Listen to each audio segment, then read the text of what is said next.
이번 주 주일 말씀은 사사기 21장 25절 말씀입니다. 사사기 21장 25절 다 같이 한 10분 정도 옥절이고 찬양하겠습니다.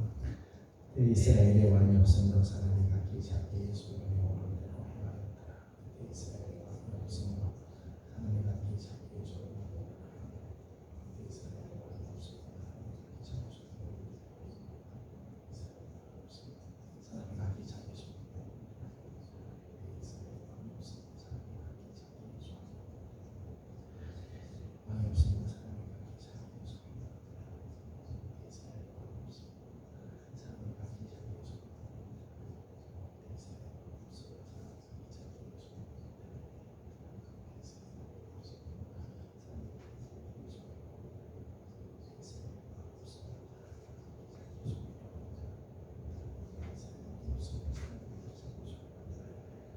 이스라엘의 왕이 없으므로 사람이 각기 자기의 소견에 다 같이 한번 읽습니다. 시작. 그때 이스라엘의 왕이 없으므로 사람이 각기 자기의 소견에 오른 대로 행하였더라. 아멘. 찬송가 531장 부르겠습니다.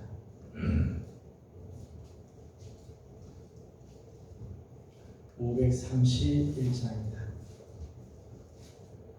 자비한 주께서 부르시네 부르시네 부르시네 사랑의 빛을 외워먹고 점점 더 멀리 가나 지금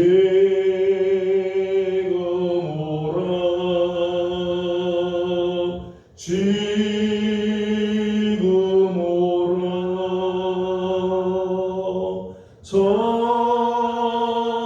자비한 주께로 지금 곧 나오라 고달파지 진짜 쉬라 하네 쉬라 하네 쉬라 하네 무거운 짐 진짜 다 나오라 쉬게 해주시리라 지금 오라 지금 오라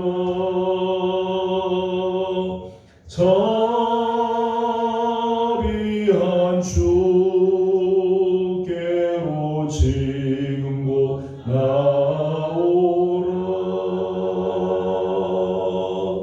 주께서 지금도 기다리네 기다리네 기다리네 죄짐을 가지고 다 나오라 어서 주 앞에 오라 지금 오라 지금 오라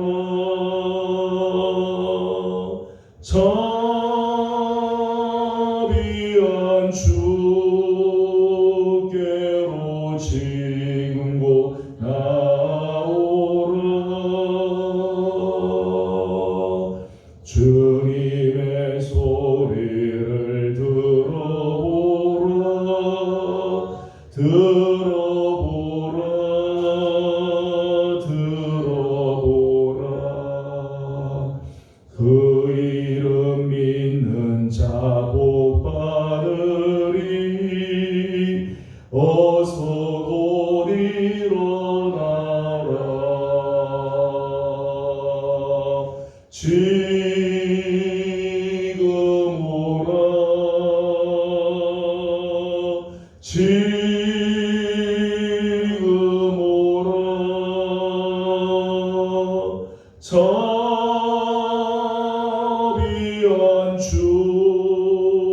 주께로 지금 곧 나오라.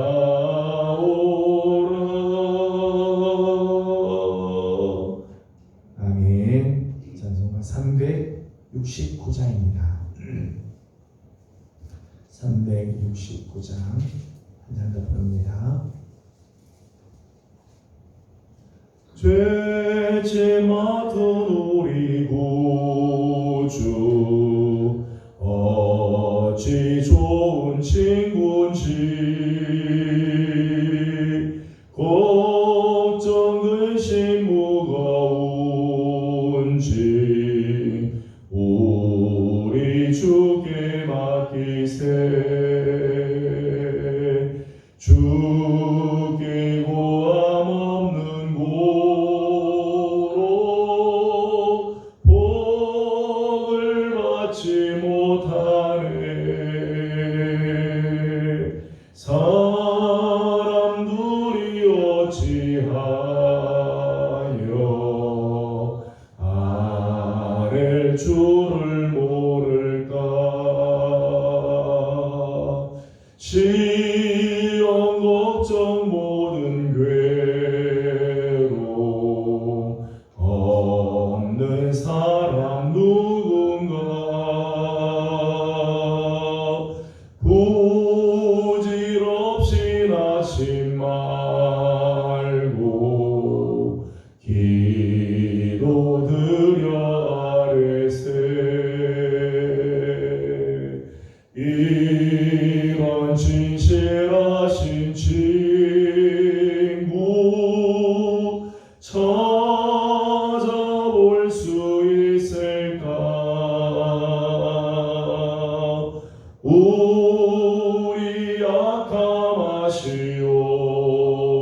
약함하시오니 어찌 아니하릴까. 근심 걱정 무거운지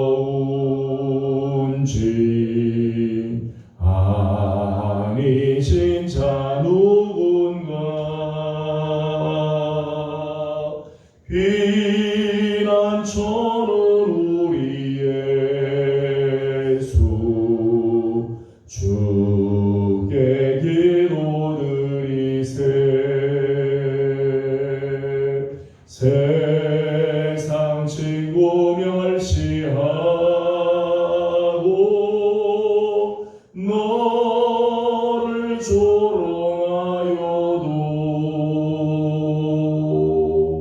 예수 품에 안기어서 참된 위로 받겠네.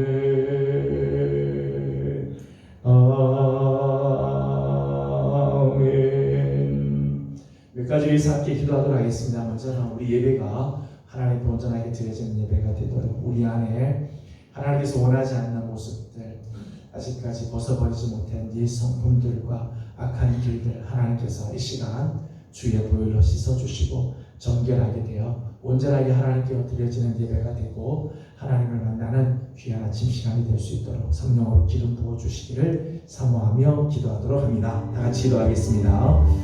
거룩하신 우리 아버지 하나님, 은혜와 사랑을 감사합니다. 오늘도 사랑하는 귀한 성도들을 주의 전으로 불러주시고 정한 시간 하나님 나와 예배하게 하여 주시니 감사드립니다. 아버지 하나님, 오늘도 우리가 하나님 앞에 나와 예배하며 하나님의 말씀을 듣습니다.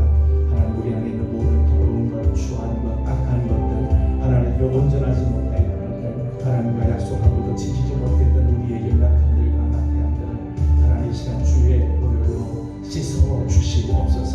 하나님, 우리가 아무리 주님 앞에 나와도 죄악을 풀면 하나님을 만날 수가 없고 하나님을 영원롭게 해드릴 수가 없사오니 하나님, 우리가 먼저 주님 앞으로 나가기 전에 하나님 우리의 죄악을 용서하여 주시고 씻어 주시고 성령의 불로 태워 주셔서 정결한 심령으로 하나님께 예배하는 시간 되게 하여 주시옵소서. 우리 하나님 기뻐 받으시는 예배 되게 하여 주옵시며 우리 하나님을 영원롭게 믿는 하나님 귀한 시간이 되도록 하나님께서 역사하여 주시옵소서. 사모하는 마음으로 주님 앞에 다들 나왔습니다. 부지런히 하나님 가정의 일들을 정리하고 주 앞에 나왔사오니 한 사람도 그냥 왔다 가지 않게 하여 주시고 우리의 예배가 하나님께서 찾으시는 예배가 되며 하나님께서 친히 임재하여 주셔서 말씀해 주시고 주신 말씀이 우리의 삶을, 우리 교회를, 우리 가정을 새롭게 하는 아름다운 역사들이 일어나게 주님 인도하여 주시옵소서.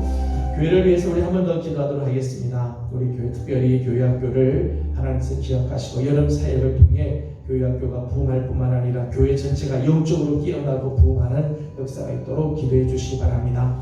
새성전 준비위원회가 준비가 되었습니다. 하나님께서 귀한 위원회를 세워주셨는데 우리 교회가 온 성도들이 마음을 같이하여서 기도하게 하시고 또 우리 교회에 필요한 또 귀한 일들이 열려지고 또 우리 적절한 교회들을 볼 수 있는 역사도 이루어지도록 이 시간 우리 함께 교회를 위해서 한 번 더 기도하도록 합니다. 기도드리겠습니다. 위하신 우리 아버지 하나님 감사합니다. 하나님 이 시간 특별히 교회학교를 위하여 기도합니다. 다음 세대들을 하나님께서 기억하시고 이 무더운 여름을 맞으면서 하나님 다시 한번 영적으로 깨어나는 귀한 수련회와 성경학교를 준비하고 있습니다. 하나님 소망부를 은혜 가운데 마치게 하신 하나님 감사합니다. 이제 영아부와 유치부 아동부가 하나님 연합하여 하나님 성경학교를 하나님 거행하게 됩니다. 하나님이 함께하여 주시옵소서. 아버지 하나님 중고등부가 하나님 여러 교회와 더불어서 또 연합수련을 합니다. 하나님 저들 가운데도 주님이 함께하여 주시고 주님께서 친히 만나 주셔서 하나님 청소년 때에 정말 하나님을 경험하는 축복의 시간이 될 수 있도록 도와주시옵소서. 청년들 하나님께서 기억하시고 하나님 수련회를 하나님 진행하고자 합니다. 하나님 여름 수련회를 통해서 청년들이 다시 한번 새로워지고 변화되며 하나님이 기뻐하시는 모습으로 하나님 온전히 나아가게 하나님 인도하여 주시옵소서. 자비로우신 우리 아버지 하나님 간절히 소망합니다. 하나님 우리 교회 하나님 새 성전을 하나님께서 예비하여 주실 줄로 믿습니다. 새 성전 준비위원회를 세워주셨사오니 온 성도들이 마음을 다하고 힘을 모으게 하여 주시고 또 물질을 모으게 하여 주시며 하나님께서 세우실 교회를 보게 하여 주옵시며 하나님 우리 노래 하나님께서 예비하신 땅이나 건물들을 볼 수 있도록 우리 하나님께서 은혜를 더하여 주시옵소서.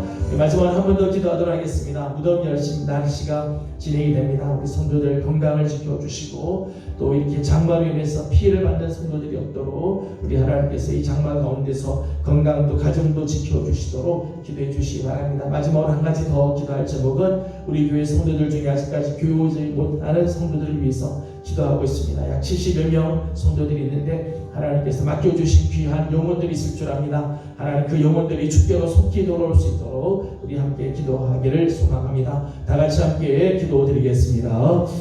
귀하신 우리 아버지 하나님 감사합니다. 하나님 무더운 열심히들 나를 가운데서도 사랑하는 성도들을 은혜의 날 아래 품어주시고 하나님께서 이 장중간에 하나님 지켜주셔서 더위 때문에 힘들어하는 사람이 없도록 하나님께서 보호하시고 인도하여 주시옵소서.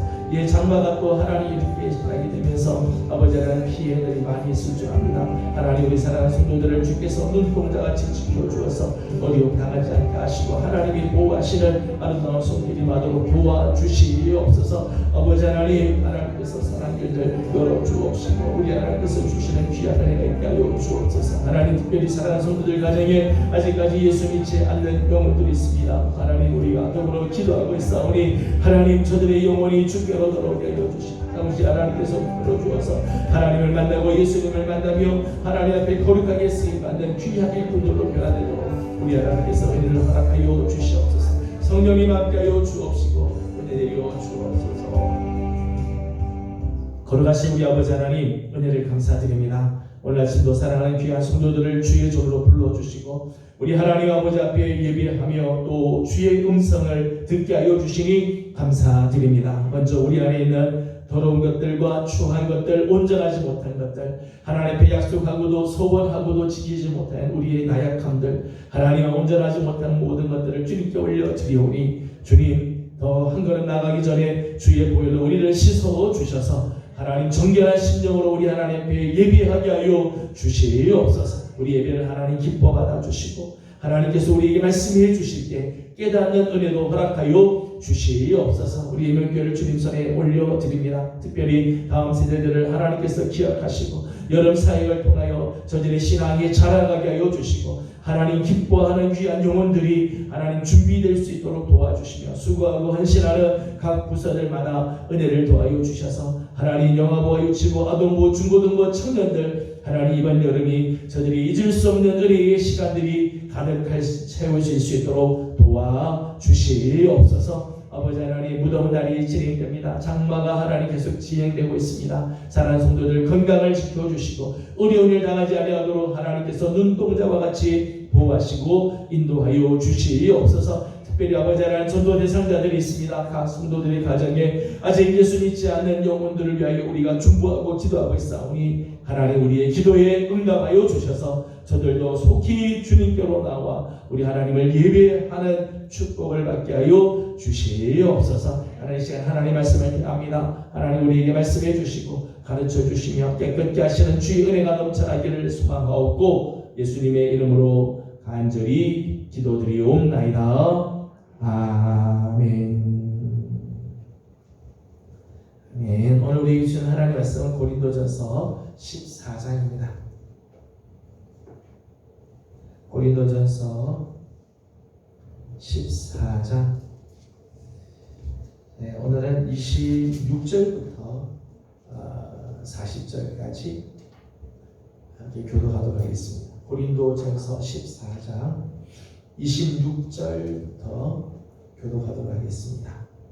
그런지 형제들아 어찌할까 너희가 모일 때에 각각 찬송시도 있으며 가르치는 말씀도 있으며 계시도 있으며 방언도 있으며 통역함도 있나니 모든 것을 덕을 세우기 위하여 하라.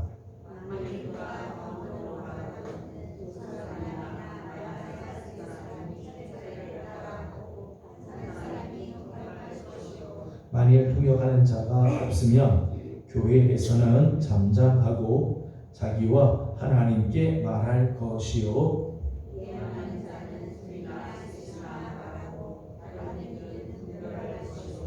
만일 곁에 앉아 있는 다른 이에게 계시가 있으면 먼저 하던 자는 잠잠할지니라.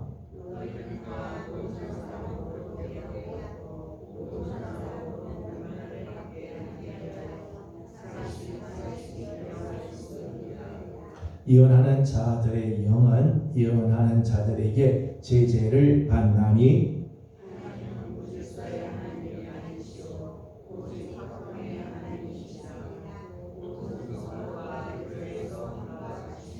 여자는 교회에서 잠잠하라. 그들에게는 말하는 것을 허락함이 없나니 율법에 이른 것 같이 오직 복종할 것이요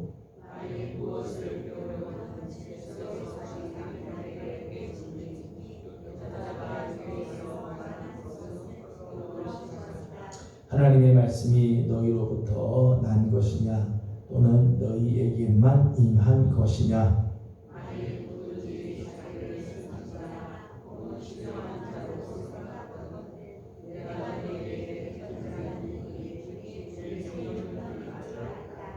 만일 누구든지 알지 못하면 그는 알지 못한 자니라.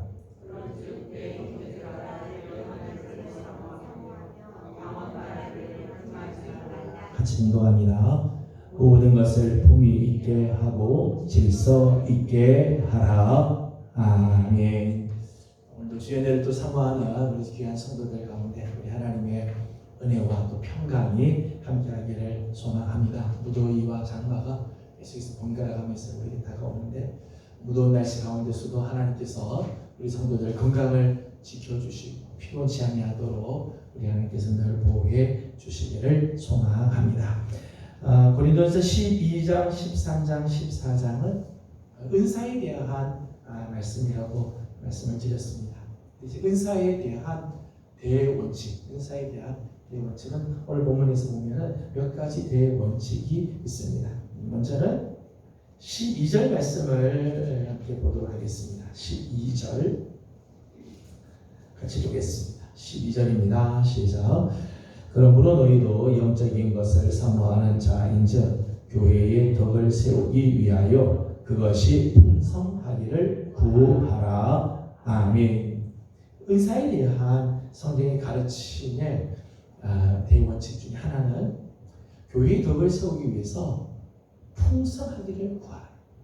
은사가 더 많이 하나님께서 나를 통해 더 많은 은사들이 나타날 수 있도록 하나님께 구하라는 거죠. 왜요? 교회의 덕을 세우기 위해서. 하나님께서 우리에게 은사를 주신 목적이 바로 거기에 있죠. 하나님 앞에 우리가 더 많이 은사를 구하게 될 때 우리 은사를 통해서 교회의 덕이 잘 세워지게 되는 거죠. 지난주 우리는 이 예언의 은사와 방언의 은사를 비교하면서 은사를 올바로 사용하는 방법에 대한 말씀을 나눴습니다. 19절에 있는 말씀을 보게 되면 19절에서는 단도직입적으로 이렇게 이야기를 하고 있죠. 19절 같이 읽어보겠습니다. 19절입니다. 시작.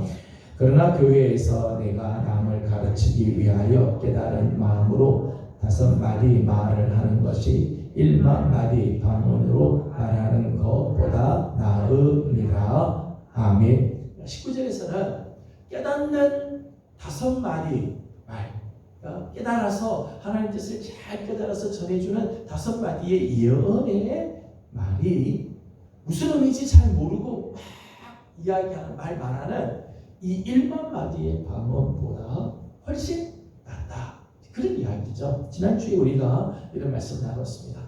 방언의 은사가 귀하기는 하지만은 알아듣지 못하는 방언을 공중 앞에서 막 하게 되면 사람들이 볼 때 이게 무슨 외국어를 하는 건지 미친 자가 저렇게 무슨 뭐라고 떠드는지 분간이 안 된다는 거죠.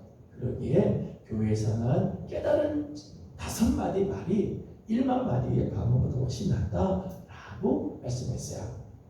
이렇게 말씀을 하니까 사람들이 야 그러면 방언은 받을 필요가 없구나. 예언의 은사만 중요하구나 라고 생각할 수 있다는 거예요. 방언은 필요 없고 교회에서 방언은 필요 없고 그치 예언이 최고구나. 예언만 받아야 되겠다. 그렇게 생각할 수 있대. 그렇게 생각하는 것이 잘못이라는 거예요. 오늘 성경은 말하기를 너희들이 은사가 풍성하기를 원한다.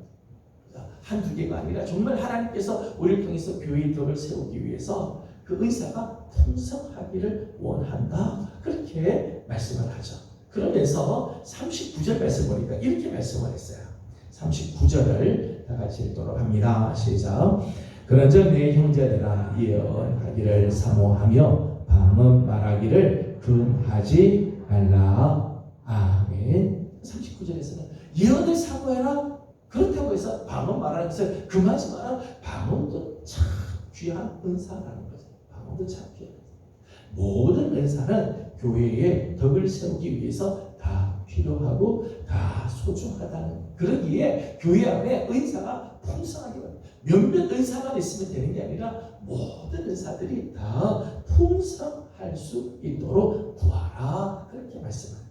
은사에 대한 대원칙 첫 번째는 교회의 덕을 세우기 위해 우리 안에 많은 은사들이 풍성하게 나타나기를 구하라는 거예요. 예언만 받을 그거 아니에요.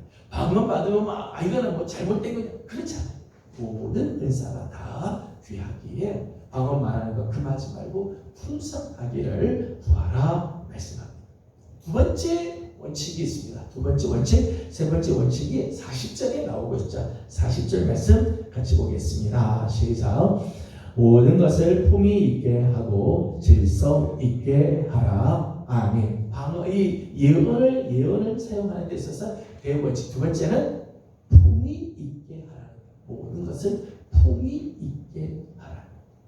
은사가 다른 사람에게 무용지물처럼 보이면 안 되죠. 무용지물처럼 보면 안 돼. 지난 시간에 보았던 7절, 8절 말씀 보면 필이나 검은고가 조율이 되지 않은 상태로 불면 이게 도대체 무슨 음악을 하는지 나팔이 제대로 나팔의 소리를 내지 못하면 이게 지금 소집하는 건지 전쟁이 나가는지 구분이 안 된다는 거죠. 그러면 더 혼란스러워지게 되죠. 은사가 다른 사람에게 이렇게 아무 쓸모없는 은사같이 그렇게 보여지면 안 된다는 거예요. 품위 있게 그 은사를 쓰도록 하라고 하는 것은 다른 사람에게 이렇게 무용지물처럼 아무 쓸 짝이 없는 그런 모습으로 보여지지 않도록 하라는 거예요. 11절 말씀에서는 이렇게 말씀을 했죠. 그러므로 내가 그 소리의 뜻을 알지 못하면 내가 말하는 자에게 외국인이 되고 말하는 자도 내게 외국인이 되나니. 상대방이 알아들을 수 없는 은사를 막 하게 되면 방언을 이 회중 앞에서 기도 시간에 갑자기 막 방언을 막 하게 되고 설교를 하다 갑자기 막 성령이 임했다고 해서 방언으로 막 이야기를 해버리면 사람들이 못 알아듣죠. 말하는 자가 듣는 자에게 외국인처럼 느껴지고 마찬가지죠. 듣는 자는 말하는 자에게 외국인처럼 느껴지게 되어진다. 외국인이라고 하는 말을 원래 의미는 야만인, 그렇게 해서 야만인. 은사가 제대로 사용되지 못하고 은사가 품위 있게 쓰여지지 않게 되면 야만인처럼 보이게 됩니다. 그 은사를 쓰는 사람이 야만인처럼 보이게 된다는 거죠. 23절에는 좀 더 격하게 표현을 했어요. 23절을 읽어보겠습니다. 시작. 그러므로 온 교회가 함께 모여 다 방언을 말하며 아니한 자들이 들어와서 너희를 미쳤다 하지 아니하겠느냐. 아멘. 23절에서 좀 더 과격하게 표현했죠. 무슨 말인지 알아듣지 못하는 방언을 서로 막 교회에서 막 하고 그렇게 되면 사람들이 너희를 미쳤다고 하지 않겠느냐. 그래서 은사를 잘 사용하지 못하면 어떤 사람에게는 무용지물처럼 보이게 됩니다. 어떤 사람에게는 야만인 이방인처럼 보이기도 하고 어떤 사람에게는 미친 자처럼 보이게도 되는 경우들이 있다는 거예요. 때문에 은사가 교회의 덕을 세우고 다른 사람을 섬기는데 유용하게 쓰임받아야 한다. 하나님께서 우리에게 주신 은사 참 귀한 성령의 선물이죠. 이 은사가 잘 쓰여져서 이 귀한 은사가 사람들에게 정말 품이 있게 보이는, 품이 없어 보이는 그런 은사가 아니라 정말 하나님께서 주신 그 은사가 우리 교회의 덕을 세우는데 참 유익하다. 저 은사와 정말 잘 쓰임받아서 우리 교회가 이렇게 든든하게 섰다. 사람들이 서로 참 섬김을 받는 그런 기쁨이 있다. 교회가 덕을 세워졌다. 이렇게 쓰임받게 해야 한다. 그래서 귀한 은사가 품이 없게 보이지 않도록 조심하라. 그것이 은사에 대한 두 번째 원칙. 세 번째 원칙이 있다면 오늘 우리가 함께 나눌 말씀입니다. 질서 있게 하라는 거예요. 질서 있게 하라.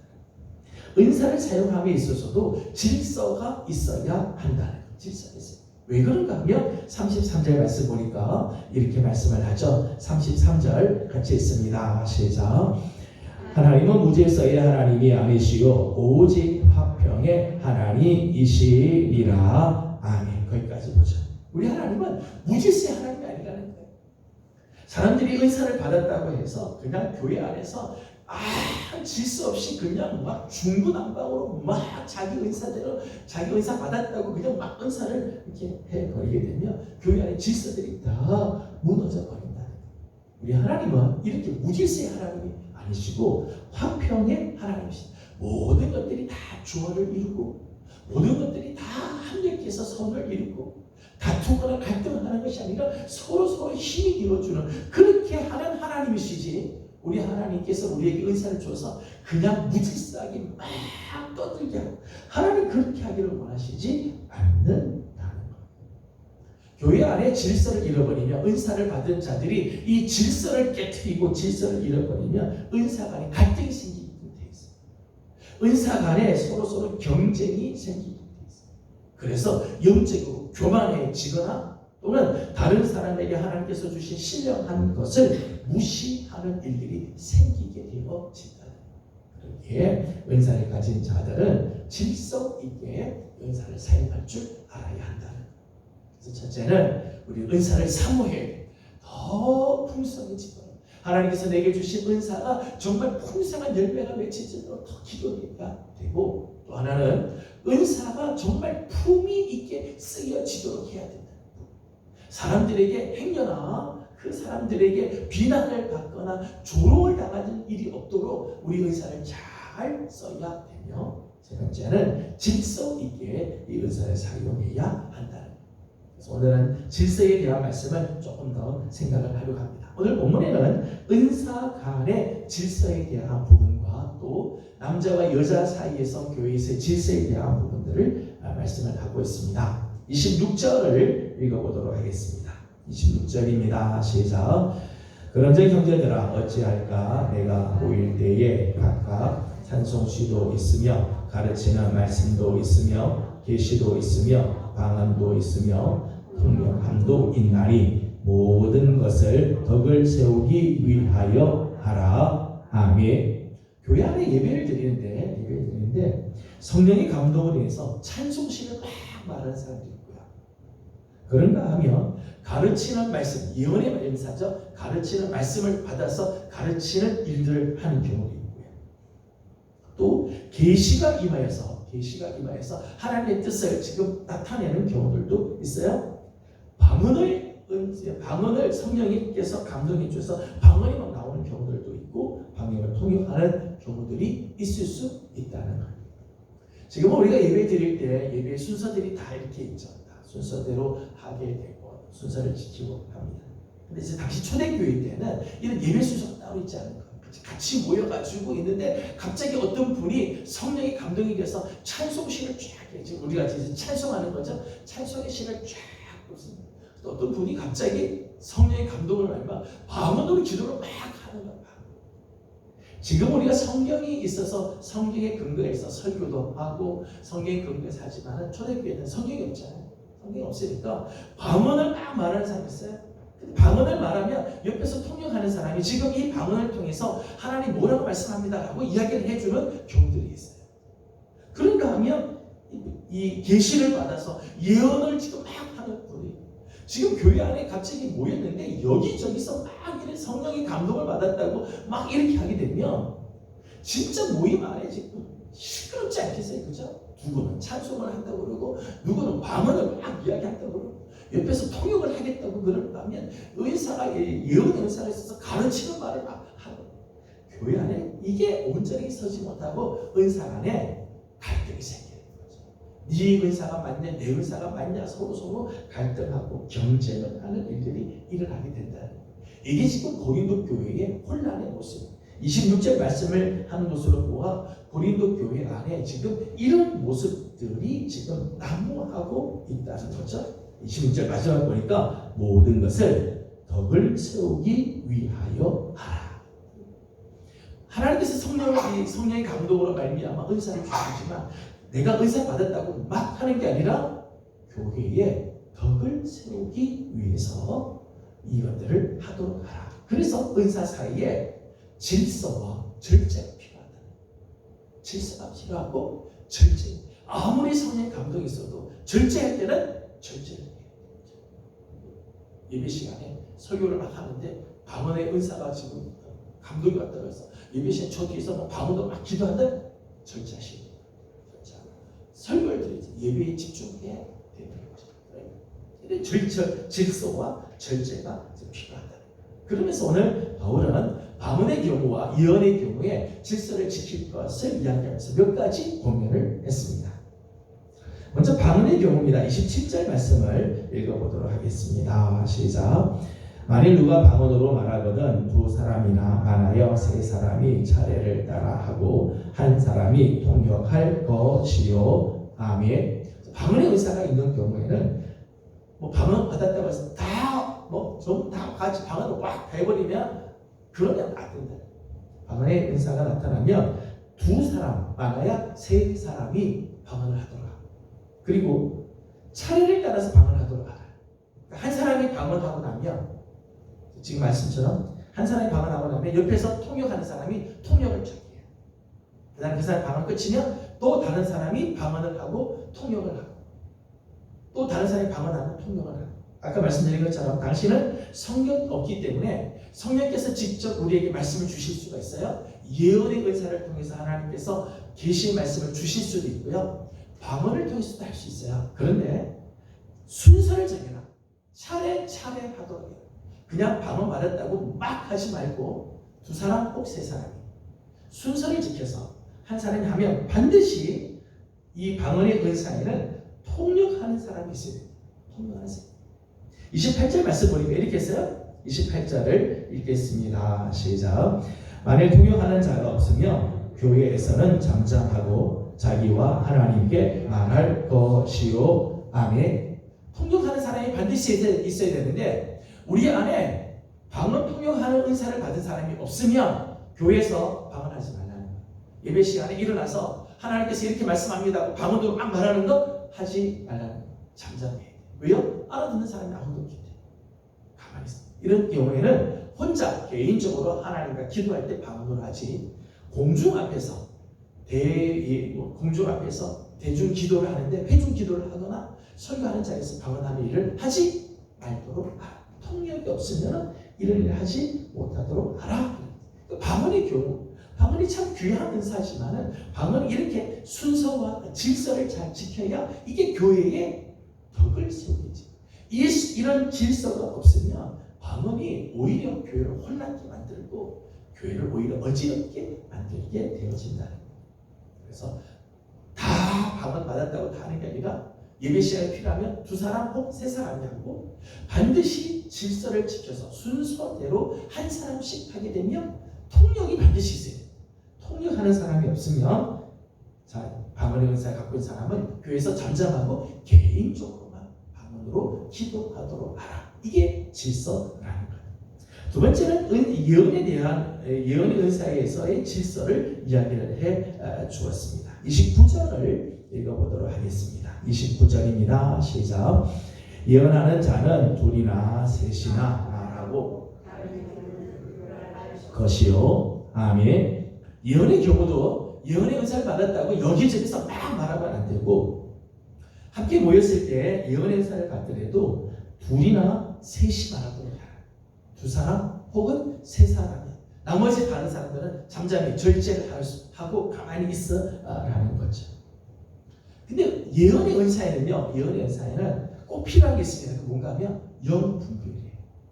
다른 사람들이 예언하는 사람이 지금 하나님이 뭐라고 예언의 말씀을 주었습니다 하고 이야기할 때 이 사람이 자기 생각으로 하는 건지 아니면 정말 성령의 감동을 하는 건지 분별을 하도록 해야 된다. 예언을 받았다고 해서 막 이야기하는 경우가 있어요. 근데 자기 이야기를 하는 경우가 있어요. 자기 생각을 말하는 경우도 있어요. 영 분별을 해야 돼. 이게 정말 하나님께서 주신 건지 성령으로 말씀하는 건지 아니면 자기 생각인지. 어느 경우에는 마귀가 사람 속에 들어가서 이렇게 예언인 것처럼 이야기하는 경우들도 있다는 것. 그래서 다른 이들은 분별을 하도록 해라. 30절 말씀을 보겠습니다. 30절입니다. 시작. 만일 곁에 앉아있는 다른 이에게 계시가 있으면 먼저 하던 자는 잠잠할지니라. 아멘. 어떤 사람이 지금 예언을 했습니다. 예언을 하는데 다른 옆에 있는 사람이 계시를 받았습니다. 성령의 감독으로 예언을 받았으면 앞에 있는 사람은 잠잠해요. 뒷사람이 그 다음에 하도록 해요. 거기서 끝이고 다음 사람이 예언하고 다음 사람이 하는데 아니다 내가 먼저 받았다고 막 말하고 그러면 둘이 경쟁되거나 다투거나 시기가 생기게 되죠. 그래서 뒤에 사람이 성령의 지금 감동에 대해서 예언을 하게 되면 앞에 있는 사람은 잠잠하고 가만히 있어요. 뒷사람이 예언을 하도록 해야 한다는 것입니다. 31절을 보겠습니다. 31절입니다. 시작. 너희는 다 모든 사람으로 배우게 하고 모든 사람으로 권면을 받게 하기 위하여 하나씩 예언할 수 있느니라. 아멘. 예언의 은사는 사람의 속에 숨어있는 의도를 파내고 하나님의 뜻을 분명하게 드러내는 은사라고 말씀을 드렸어요. 때문에 예언의 은사는 다른 사람들로 하여금 하나님의 뜻을 배우고 하나님의 뜻을 권면을 받아들이게 하는 은사이기 때문에 31절 말씀 보니까 예언의 은사를 가지고 있는 사람들은 한 사람씩 하나씩 예언해서 사람들이 알아듣게 하라는 거야. 그냥 예언 받았다고 이 사람 말하고 저 사람 말하고 하면 사람들이 도대체 누구 말을 들어야 할지 모른다는 거죠. 그래서 예언의 은사를 쓸 때에도 질서를 지켜요. 하나씩 지금 하나님이 뭐라고 말씀하는지 하나씩 이야기하고 그리고 다른 사람이 일어나서 거기에 이어서 또 하나님이 뭘 말씀하고 있습니다라고 이야기해서 모든 사람들이 다 하나님의 뜻을 배우고 권면을 받을 수 있도록 하라. 이래야 은사가 질서 있게 쓰임을 받게 되어진다는 거예요. 32절 말씀에는 이렇게 했습니다. 예언하는 자들의 영은 예언하는 자들에게 제재를 받는다. 그렇게 했어요. 말씀 무슨 말인가 하면 예언의 영을 받은 사람들에 의해서 알아요. 예언하는 사람은 예언의 은사를 받은 자들이 영 분별을 하게 됩니다. 지금 당신이 기도하지 않고 하는 말이기 때문에 당신은 지금 잠잠해야 됩니다. 그렇게 하면 잠잠해요. 예언의 은사를 받은 사람들이 정말 회개하고 하나님과 깊은 묵상 속에 그렇게 해야지 예언의 통로가 되는데, 기도하지 않고 그냥 세상 일을 하다가 그냥 문득 하나님 뜻입니다라고 이야기하는 경우들이 있어요. 영분별하는 사람이 지금 당신은 하나님의 뜻대로 지금 예언하는 게 아닙니다 라고 하면 제재를 받아야 된다. 제재를 받아야 된다. 입을 다물고 본인은 기도하는 자리에 들어가야 된다는 거죠. 그것이 이제 은사가 제대로 쓰여지게 되는 거죠. 예언의 은사가 참 귀한 은사죠. 귀한 은사인 만큼 질서를 잘 유지해야 한다는 거예요. 방언에서도 그렇죠. 개인적으로 참 유익한 은사고, 하나님께서 방언의 은사를 통해서 그 공동체에 하나님께서 어떤 메시지를 주실 수 있어요. 그러나 질서를 잘 지키지 않으면 방언의 은사가 혼돈을 줄 수 있어요. 예언의 은사도 마찬가지예요.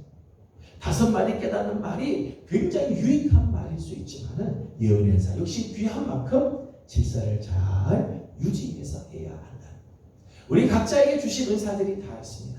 성도들에게 하나님께서 주신 은사들이 있는데, 그 은사가 교회의 덕을 세우기 위해서 하나님께서 주셨기 때문에 때로는 절제할 줄도 알아야 돼요. 질서를 지켜서 할 줄 알아야 되고, 내 은사가 다른 사람의 은사가 충돌이 되지 않도록 서로의 은사를 존중히 여기고 질서를 잘 지키면서 은사를 사용해야 한다는 것입니다. 두 번째, 크게 교회 안에서의 질서에 대한 이야기를 하면서 오늘 하반부에는 교회 안에서 여성들의 활동에 대한 말씀이 나오고 있습니다. 사실 바울의 남녀에 대한 사상, 여자에 대한 바울의 생각은 굉장히 당시로 보면 굉장히 급진적인 생각이라고 말할 수 있습니다. 갈라디아서 3장 28절을 먼저 읽어보겠습니다. 갈라디아서 3장 28절을 먼저 보겠습니다. 갈라디아서 3장 28절입니다. 시작. 너희는 유대인이나 헬라인이나 종이나 자유인이나 남자나 여자나 다 그리스도 예수 안에서 하나이니라. 아멘. 굉장히 파격적인 이야기를 하죠. 유대인이나 헬라인이 다 그리스도 안에서 하나다. 종이나 자유인이나 그리스도 안에서 다 하나다. 심지어는 남자나 여자나 그리스도 안에서 다 하나다. 당시의 상황에서, 당시의 사회적인 통념에 보면 굉장히 파격적인 이야기죠. 굉장히 과격한 이야기라고 말할 수 있을 만큼 바울은 남자와 여자 모두가 그리스도 안에서 하나다라고 하는 그런 사상을 가지고 있습니다. 실제로 우리 기독교, 그리스도교가 전파가 되는 곳에 그리스도교는 인종차별, 노예제도 이런 것들을 타파하는 데 굉장히 앞장섰어요. 특히 남녀가 유별한 그런 시대에도 여성의 권익을 지켜주는 일에 그리스도교가 앞장섰죠. 복음이 진짜 앞장섰어요. 그래서 오히려 교회 안에서 여성들의 활동이 굉장히 부각이 될 수 있었고 활동이 많이 됐었죠. 근데 오늘 말씀, 특별히 이제 34절 말씀이 굉장히 이제 우리를 어렵게 만드는 그런 부분들입니다. 34절 다 같이 한번 읽어보겠습니다. 시작. 여자는 교회에서 잠잠하라. 그들에게는 말하는 것이 허락함이 없나니 율법에 이른 것 같이 오직 복종할 것이요. 아멘. 이 34절 이 말씀은 여자는 교회에서 잠잠하라. 교회에서 떠들지 말고 조용히 있어. 여자들이 교회에서 말하는 것은 아예 허락된 적이 없다. 그렇게 이제 말씀이 되어 있고, 그 다음 말씀 보게 되면 배우려면 집에 가서 남편한테 배우고 교회에서 뭐 배우러 가지 마라. 이 말을 보게 되면 지금 이 고린도 전서에 나오는 말씀 보게 되면 여성들에 대해서 굉장히 이제 비하하는, 여성들 교회 활동들을 이제 막는 그런 말씀을 그렇게 보이게 되죠. 이 구절이 참 어려운 구절입니다. 근데 이 구절에 대해서 이제 여러 가지 이제 해석들이 있게 되죠. 첫 번째는 일반적인 적용입니다. 여자는 교회에서 잠잠하라고 하는 말은 일반적인 적용이라는 거예요. 34절만 보면 되는 게 아니라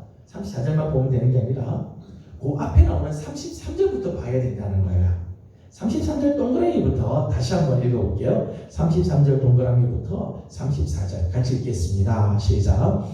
모든 성도가 교회에서 함과 같이 여자는 교회에서 잠잠하라. 그들에게는 말하는 것이 허락함이 없나니 율법에 이른 것 같이 오직 복종할 것이요. 아멘.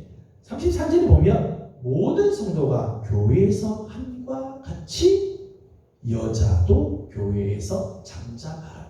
여자만 잠잠하고 남자는 말해야 됩니다. 그런 게 아니라는 거죠.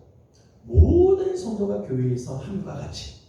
앞에서 우리가 방언과 예언에 대한 말씀을 했습니다. 은사에 대한 이야기를 할 때 은사가 질서 있게 하기 위해서 때로는 은사를 받은 사람이 잠잠해야 할 때가 있죠. 잠잠. 방언을 받았지만은 통역하는 사람이 없을 때는 교회에서 잠잠하라 그렇게 했죠. 잠잠하라. 또 예언을 하지만은 다음 계시를 받은 사람이 나타나면 앞에 예언한 사람은 잠잠해야 되죠. 잠잠. 이 땅으로 가만히 있어요. 교회에서는 은사가 질서를 지키기 위해서 때로는 잠잠해야 될 때가 있다는 거예요. 그런 것처럼 여자들도 잠잠하라. 그러니까 은사 측면에서 보게 되면 여자만 교회에서 그냥 있다고라는 것이 아니라 사실은 여자들이 교회에서 많은 은사들을 갖고 있는데 여자들이 은사 받았다고 막 떠들고 은사 받았다고 막 은사를 그냥 여기저기서 막 쓰고 그렇게 하지 말고 질서 있게 하기 위해서 잠잠해야 할 것을 말하고 있는 거죠. 은사를 받았다고 해서 여자들이 교회에서 여기저기서 막 말을 하고 떠드는 것은 허락되지 않아요. 여자 역시도 은사 많이 받았지만 교회에서 잠잠히 질서를 따라서 은사를 사용하도록 하라라고 하는 의미가 있다는 거예요. 또 하나는 가정적인 입장에서 보는 부분입니다. 35절에는 이렇게 말씀을 하죠. 35절 같이 보겠습니다. 시작. 만일 무엇을 배우려거든 물을 지니 여자가 교회에서 말하는 것은 부끄러운 것이라. 아멘. 바울이 이렇게 고린도 편지를 쓰게 된 의도가 있다는 거예요. 그 의도는 뭔가 하면 믿음의 가정에서 남편의 권위를 세워주려는 의도가 있다는 거예요. 실제로 고린도 지역은 다른 헬라 지역과는 달리 여성들이 남성들보다 훨씬 지식적으로나 지리적으로 월등한 경우들이 많이 있었다는 거예요. 또 영적인 부분에 있어서요. 지금도 그렇습니다만 영적인 부분에 있어서 여성들이 훨씬 월등한 경우들이 많이 있었다. 그 고린도 교회 안에 은사들이 굉장히 많이 있었는데 특히 여자 성도들을 통해서 은사들이 많이 나타나게 되었다. 그 고린도 교회에 특별히 고린도 교회에 있는 여자 성도들이 이런 영적인 부분에서 은사들이 굉장히 많이 나타나게 되죠. 사회적으로도 고린도라고 하는 특수한 지역의 사회적인 면에서도 여자들이 훨씬 더 많은 지식들을 가지고 어떤 지위를 갖고 있고 영적인 체험들과 영적인 은사들을 많이 가지고 있으니까 가정 안에서 남자의 권위가 세워지지 못하는 거죠. 여자가 더 세게. 바울이 지금 35절을 말씀하는 의도 중에 하나는 뭔가 하면 가정에서 남편의 권위를 세우는 거죠. 그러니까 여자들로 하여금 가정에서 남편에게 물어봐라. 남편에게 배우더라. 이렇게 함으로 여자들이 영적인 교만에 빠지지 않도록 하고 은사를 많이 받았다고 해서 그냥 막 나가서 이야기하고 은사를 막 자랑하고 그렇게 하는 일 하지 않고 가정에서 질서를 지키게 하기 위해서 또 그것이 교회 안에서 질서를 지키게 하기 위해서 바울이 이렇게 편지를 썼다는 거죠. 그래서 이 여자에 간 교회에서 잠잠하라고 하는 것은 오히려 가정 안에서 남편의 권위를 세워주고 그리고 교회 안에서 질서를 잘 잡게 하기 위해서 이 글을 쓴 것이다. 그렇게 해석을 하는 경우들이 있습니다. 또 하나는 34절에 나오는 이 말씀에 대한 해석을 이렇게 해석을 할 수 있어요. 교회에서 잠잠하라고 여자들에게 말하는 것이 허락된 적이 없다. 교회에서 잠잠하라고 여자들에게 말하는 것이 허락된 적이 없다. 굉장히 역설적인 그런 부분들이죠. 오히려 여자들의 권리를 보장하는 그런 구절로 이 구절을 해석할 수 있다는 거예요. 교회에서 잠잠하라 라고 여자들에게 말해 지는 것이 허락된적입니다. 왜 그런가 하면 우리가 지난번에 교회 안에서 여자들이 수건을 쓰고 기도하는 것, 예언하는 것에 대한 말씀을 나눴어요. 여자들은 머리카락이 길기 때문에 머리에 흰 수건을 써야 된다. 흰 수건을 쓰지 않는 것은 머리를 깎는 거랑 똑같다. 그렇게 해서 여자들이 교회에서 기도하거나 교회에서 예언할 때는 흰 수건을 쓰고 권위에 순종하는 마음으로 하도록 하죠. 실질적으로 바울이 아까 갈라디아서라든지 고린도 편지에서도 여자들이 교회 안에서 기도하고 예언하고 교회를 섬기는 일들을 적극적으로 할 수 있도록 그렇게 이야기를 하죠. 예수님의 경우도 그래요. 예수님을 섬기는 제자들, 섬긴다고 하는 말이 섬긴다고 하는 제자로서 예수님을 섬기는 그런 단어인데 이 단어가요 남자 제자들의 경우에도 썼고요 여성도들이 예수님을 따라다닐 때도 그 단어를 써요. 그래서 성경학자들은 뭐라고 이야기하냐면 예수님의 제자가 두 그룹가 있었다. 남성을 중심으로 하는 제자 그룹과 여자들을 중심으로 하는 그룹들이 제자 그룹이 있습니다. 막달라 마리아, 기타 여러 마리아들 중심으로 하는 여자 제자들이 있었다. 실제로 예수님께서도 예수님을 정말 섬기고 예수님의 그 복음 사역 전도하는 일에 적극적으로 도와줬던 분들이 사실 여자 성도들이 많이 있었죠.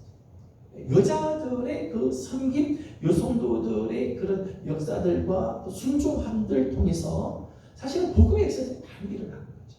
그러니까 이 말씀은 여자들로 하여금 교회에서 그냥 아무것도 하지 말라고 하는 그런 남성 위주의 말이 아니라 사실은 여성들의 권리를 보장하는 거죠. 다만 마지막 34절 마지막에 보면 율법에 이른 것처럼 오직 복종할 것이다. 여자들이 교회 안에서 정말 많은 일들을 하지만은 절대적인 권위 앞에 복종하는 마음을 가져야 된다. 복종의 자세를 갖출 것을 강조하는 부분이라는 거죠. 그래서 이제 오늘 이 본문의 말씀은 일반적인 적용이나 가정에서 남편의 권위를 세워주거나 또는 해석학적으로 또 다른 해석의 경우를 보게 되면 그저 여자들은 교회에서 아무것도 하지 말라는 말이기보다 교회 안에서 맡겨주신 은사들을 사용하되 질서를 따라서 가정에서 남편의 권위를 세워주면서 하나님의 그 율법에 복종하는 마음으로 이 은사를 사용하게 될 때 그 은사가 교회에서 아주 귀하게 쓰임받게 될 거라는 역설적인 말씀이라는 거죠. 교회 안에서 은사를 받은 자들은 남자든 여자든 질서를 지켜야 돼요. 질서를 지켜야 주신 은사가 비난을 받지 않고 품위 없이 여겨지지 않고 정말 품위 있게 쓰여지게 되면 그리스도의 몸을 온전하게 세우고 교회의 덕을 세우는 일들을 하게 되어진다는 것. 저는 우리 교회 안에도 이런 은사들이 좀 많이 나타나기를 원해요. 성령의 역사들, 성령의 은사들이 이때 그 은사들이 정말 교회를 세우는 일에 쓰임을 받고 하나님께서 쓰시는 좋은 역사들이나 오늘 말씀처럼 은사들이 풍성하게 나타나되 품위 있게 은사들이 사용되어지고 또 질서를 지키고 아름다운 열매들이 맺는 그런 모습들이 있기를 주님의 이름으로 소망합니다. 기도하겠습니다. 거룩하신 우리 아버지 하나님 감사합니다. 오늘도 우리 사랑하는 성도들을 주님 앞으로 불러주신 하나님, 오늘 우리에게 주신 은사들이 각각 있습니다. 하나님 주신 은사를 그저 땅에다가 묻어두는 자들이 아니라 잘 사용하게 하되 품위 있게 쓸 줄 알게 하여 주시고 질서 있게 은사를 사용함으로 그리스도의 몸된 교회가 유익을 얻고 덕을 세우게 하여 주시며 하나님의 영광을 나타내는 일에 쓰임받게 하여 주시옵소서. 하나님 우리에게 하나님 각자 은사가 풍성하게 넘쳐나길 원합니다. 하나님 때로는 질서를 따르고 때로는 절제할 줄도 아는 그런 마음도 우리에게 허락하여 주시옵소서. 감사합니다. 하나님 오늘도 우리에게 또 기도의 제목들을 주어 기도하게 하신 하나님, 우리의 기도 가운데 하나님 역사하시고 은혜로 함께하여 주시기를 원하옵고 예수님의 이름으로 기도드리옵나이다. 아멘. 하늘에 계신 우리 아버지, 아버지의 이름을 거룩하게 하시며 아버지의 나라가 오게 하시며 아버지의 뜻이 하늘에서와 같이 땅에서도 이루어지게 하소서. 오늘 우리에게 일용할 양식을 주시고 우리가 우리에게 잘못한 사람을 용서하여 준 것 같이 우리 죄를 용서하여 주시고 우리를 시험에 빠지지 않게 하시고 악에서 구하소서. 나라와 권능과 영광이 영원히 아버지의 것입니다. 아멘. 주신 말씀 기억하면서 우리 계속해서 기도하도록 하겠습니다.